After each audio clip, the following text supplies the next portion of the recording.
السلام علیکم، فخر نیوز کے ساتھ میں ہوں سعدیہ بطول۔ سب سے پہلے شامل کریں گے آج کی اہم خبریں۔ لاہور بیورو چیف فخر نیوز طارق نور الہی تبوکی ایک افطار لیکچر کی رویداد کے ساتھ حاضر ہے۔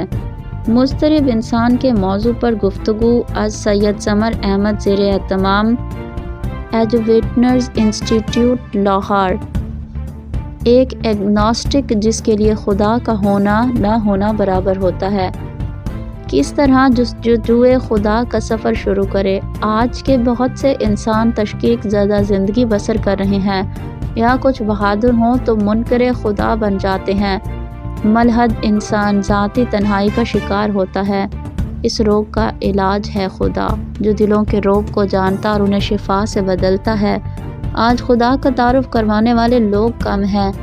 خال خال ملتے ہیں، بحثیں مناظر کرنے والے اور فتوے جھاڑنے والے تو بہت مل جائیں گے، لیکن جو کوئی بھی خدا کی جستجو میں کوشش کرے گا اسے وہ اپنا راستہ دکھا دیتا ہے۔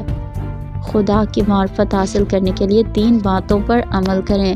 صالح صحبت یقین والے لوگ تلاش کرو، مل جائیں تو مضبوطی سے ان کا دامن پکڑ لو۔ ان کو لمبی لمبی تقریروں کی ضرورت نہیں ہوتی، ان کا پورا وجود بول رہا ہوتا ہے۔ اس لیے بعض دفعہ یہ صرف ہاتھ کی پشت پہ تھپکی دے دیں کہ پتر نماز تو اتنا اثر انگیز ہوتا ہے کہ بندہ نمازی ہو جائے۔ ان کے پاس زندگی کا ارک ہوتا ہے۔ قرآن حکیم سے تدبر کا تعلق قائم کرنا، ایک آیت سمجھ کے پڑھنا 100 رکعتیں پڑھنے سے بہتر ہے۔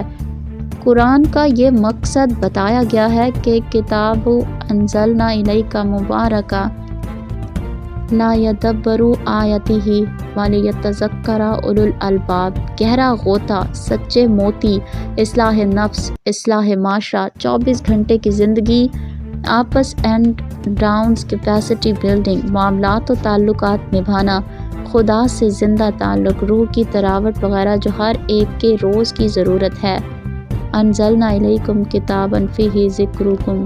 قرآن میں غوطہ زن ہے مرد مسلمان، اللہ کرے تجھ کو عطا جدت کردار۔ خدا کے ہمہ وقت تعلق کو مینٹین کرنا اس کا سب سے بڑا ذریعہ تسبیح کرنے میں ہے۔ وہ کہتا ہے سجوہ بکرۃ و اصیلا، استغفار کے تسبیح کرو تو خود کو احتساب سے گزارو، ماضی پر ندامت حال کے اصلاح مستقبل کا عزم کرو، درود پڑھو تو حضور صلی اللہ علیہ وآلہ وسلم کے قدموں میں بیٹھ کے پڑھو، لا حول ولا قوۃ الا باللہ کی تسبیح کرو تو سند ہے کہ 99 بلائیں دور کرتی ہے، اور سب سے ہلکی بلا پریشانی ہے۔ آپ سب سے ہلکی بلا کا دور ہونا یہی سب کی ضرورت ہے۔ لا الہ الا انت سبحانک کی تسبیح کرو تو دیکھو ہوا کیا تھا، یونس نے فنا دی فی ظلمات، تاریکیوں سے پکارا، تاریکیاں تو آ ہی جاتی ہیں، کبھی گناہ کی تاریکی، کبھی جرم کی تاریکی، کبھی نقصان کی تاریکی، کبھی بدنامی کی تاریکی، کبھی مایوسی کی تاریکی۔ تو دیکھو یونس نے تاریکی میں کیا کہا اور بتایا، اس کی بچت ہوئی اس لیے تھے کہ وہ تسبیح کرنے والا تھا۔ انہوں نے سادی سی بات کی، خدایا تو صحیح ہے، میں غلط ہوں، مجھے معاف کر، لا تقنطوا من رحمت اللہ، ہم ہی سے مایوس نہ ہو جانا، گناہوں سے زمین آسمان بھر لاؤ تو ہم سبھی معاف کر دیں گے، ان اللہ یغفر الذنوب جمیعا۔